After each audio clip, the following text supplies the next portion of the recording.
You're going to force me to put my kid on ADHD medicine, or else you're going to call CPS on me? Let's be real. I never said anything about forcing you. I'm saying this is what's recommended for your kid. You have to put your kid on these meds. Like, it's best for your kid. I'm trying to do you a favor. Not even do you a favor. Do what's best for your child.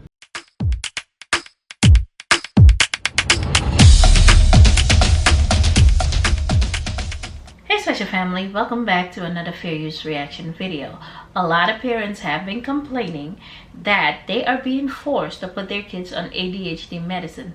A mom even went as far as to record the doctor who was threatening her to call the police if she doesn't put her kid on it.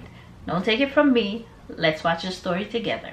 You're going to force me to put my kid on ADHD medicine, or else you're going to call CPS on me? Let's be real. I never said anything about forcing you. I'm saying this is what's recommended for your kid. You have to put your kid on these meds. Like, it's best for your kid. I'm trying to do you a favor. Not even do you a favor. Do what's best for your child. And if you don't follow these instructions, ma'am, I will be forced to call CPS. So you are forcing me. You're saying either I put my kid on medication that they don't need. I will be forced to call CPS. What you're doing right now is jeopardizing your kid, jeopardizing your kid's future. I'm not trying to sit here and argue with you. I'm not debating with you. I'm the doctor, so I'm telling you what's best for you and your kid. But I don't understand, because my child has not shown any symptoms of ADHD, and I'm asking if I can get a second opinion, and you're telling me no, either put my child on medication or you're calling CPS. Okay, that's forcing me. You asked about a second opinion. I am your second opinion. I'm the doctor. No, you're not. You are the first opinion. Okay. All right. Well, first and second. Why? I'm your doctor. If you don't trust your doctor, then you shouldn't be, coming here. Which is crazy for you to think that you wouldn't. If I trusted my doctor wouldn't be threatening me with calling CPS. That would be me trusting my doctor. Like I said, it's not a threat. It's not a threat. I'm trying to do what's best for you and your kid. If you love your kid enough, then you will listen to my words. Don't tell me if I love my kid or not. That's my kid. That's my kid. I understand that's your kid, but understand that I'm the doctor. I'm doing what's best for your kid. I'm literally showing you the results. I'm giving you the best. Now, what do you think about this story? Because I wonder if more parents had the same experience. Let's take a look. You're saying you think my son has ADHD? That is what the nurse is saying, yes. Okay, well, the nurse is not a doctor. True, but the nurse has a great deal of experience with this kind of thing. And your son is exhibiting all the telltale signs of having ADHD. Not just that, but very disruptive in class. Okay, I am sorry he's disruptive in class. This is the first you're telling me about that. So I can try to find some solutions to that. I can try giving him some fidget things. I see those like desk foot things. But the school nurse is not a doctor. She cannot diagnose my son. And I believe we can come to a solution without having to put him on medication. Because at the end of the day, he's a young boy. They have a lot of energy. True, but the school nurse does recommend that your child is on medication until we can find a balance in the behavior and then implement slowly but surely other devices that can perhaps help. But at this point, climbing all over the furniture, pushing other children down so they slam their head on the floor, the physical violence that your child is exhibiting, to me, requires more than just a spinner. Okay, well, this is the first I'm hearing of any of that. If that is my son's doing, I'm going to have a talk with him because I'm his parent.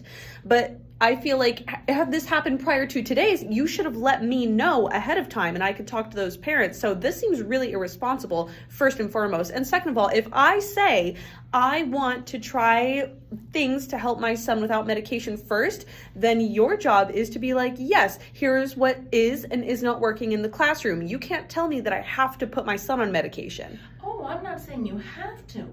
I am saying that since it is nurse recommended, based on the nurse recommended, school nurse recommended. Yes, who has a great deal of experience with children with ADHD, we are asking you please to listen to their advice. And sadly, if the behavior continues unmedicated, you risk losing your child. I risk losing my child? Yes. Please elaborate on that. What do you mean I risk losing my child? If we feel that you are not taking the problem seriously enough. In other words, giving your child medication to calm them down in the school environment, that is a clear reflection of the fact that you are not being a responsible parent. And unfortunately, irresponsible parents lose their children in our society. There are plenty of foster homes who would be happy to give your child the medication that they so desperately need. My son just had a checkup last month and his doctor did not say anything about suspecting him of having ADHD. And now you are threatening to call, what, CPS on me? Is that what you're saying? Absolutely, I have to say yes. Okay, you know what? I'm done here. I'm disenrolling my son. Do not bring your kids here. They're going to try to medicate them. So a school nurse called this mom and told her that her son needed to refill his medication. Well, the mom was basically like, what medication are you talking about? My son does not take any medication. Let's just call the son John Smith. The mom was like, my son's name is John Smith Jr., not John Smith. The nurse is basically like, oh, just pretend you ain't never see that email that I sent and disregard everything. So when the mom gets home, she asks little John Smith, are you taking medication at school? And John Smith said, yeah, they're giving me medication to hear better and to focus better. So it turns out that nurse had been giving John Smith Adderall for 5 weeks. Adderall is a controlled substance. Now, obviously, John Smith is a common name. I've changed the name, even though this mom's page is public and, she is tagging the news and the media and everything.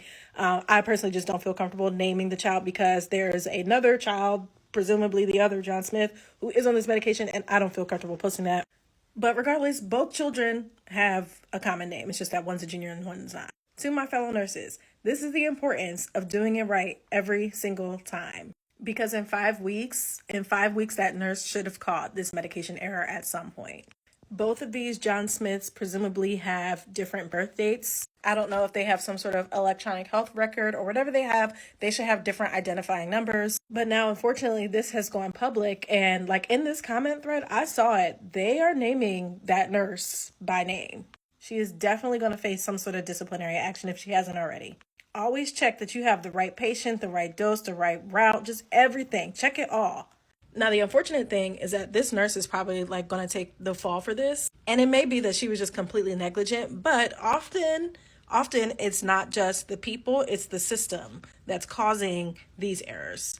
We don't know what type of system they had to differentiate between multiple children who have the same names. And if this were a healthcare institution with more funding, we would be doing a very thorough root cause analysis to really see what happened here.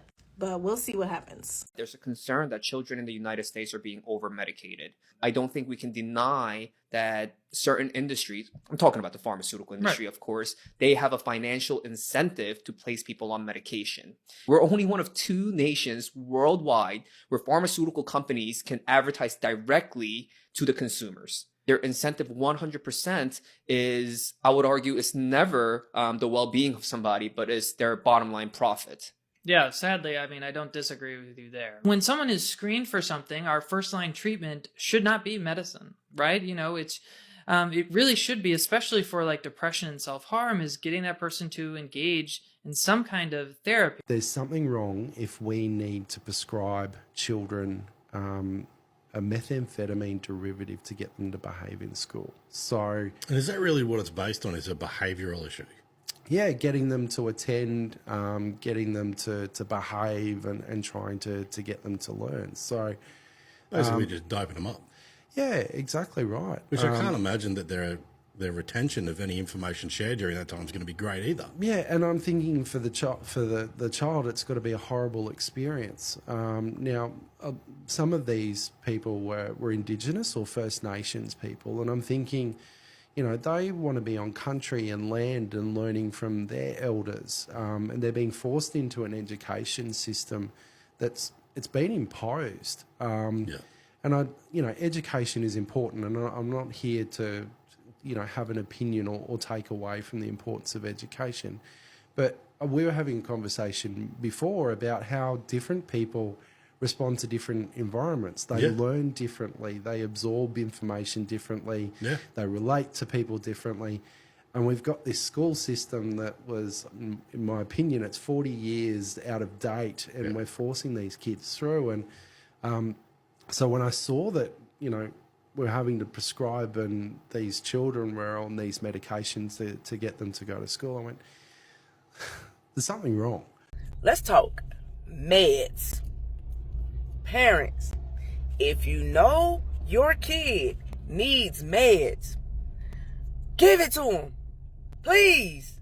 The only person that suffers, well, is everybody. Your kids running around, talking, touching people, not being focused. If they're going to impede the learning of others and you don't care, when we call you, if you answer, if you say something like, well, oh, I forgot to give them their meds, or they ran out of meds, I just haven't had time to take them back to the doctor. Cool. I haven't had time to put in them a grade. Yeah, 0. Be responsible. Give them their meds, because I'm going to give them a referral until either you give them their meds or they get suspended continuously. You know your kid cannot function without medication. It's the reason you put them on meds in the first place, because they run around the house driving you crazy. So what you think they're doing at school? Stop taking those kids' meds trying to lose weight. It will affect their grade. And you know who doesn't care? Me. There is so much controversy around medication for ADHD, and some parents, good parents, educated parents, go, oh, I would never give my child medication. And I don't like that attitude, because if your child needed glasses, it's sort of neglectful to withhold glasses from a child that doesn't see very well. What we've seen with our imaging is ADD often shows up with decreased activity in the front part of the brain. And I like to try natural things first, but if they don't work, I'm totally going to give medication. And I mean, just horrifying story for me is I'm a world expert in ADD, and my oldest daughter was never hyperactive, never impulsive, but she really struggled in school. And I didn't figure it out until she was in the 10th grade. And she was really struggling. I scanned her. She had low activity in the front part of her brain. And on medicine, she basically went from B's and C's to straight A's for like 10 years and got into one of the world's best veterinarian schools. If I would have withheld the medication from her, I would have condemned her to a life of mediocrity. This is so important. But too often, people are making diagnoses just based on symptom clusters with no biological data. That's kind of insane. So they don't think, oh, I'm balancing the brain with this medication, not I'm controlling a child or changing their personality. So the conclusion to all these videos comes down to drugging energetic kids is child abuse disguised as education. That's just what I took from it. Let me know in the comment section below if you feel the same, and I'll catch you in the next one. Bye.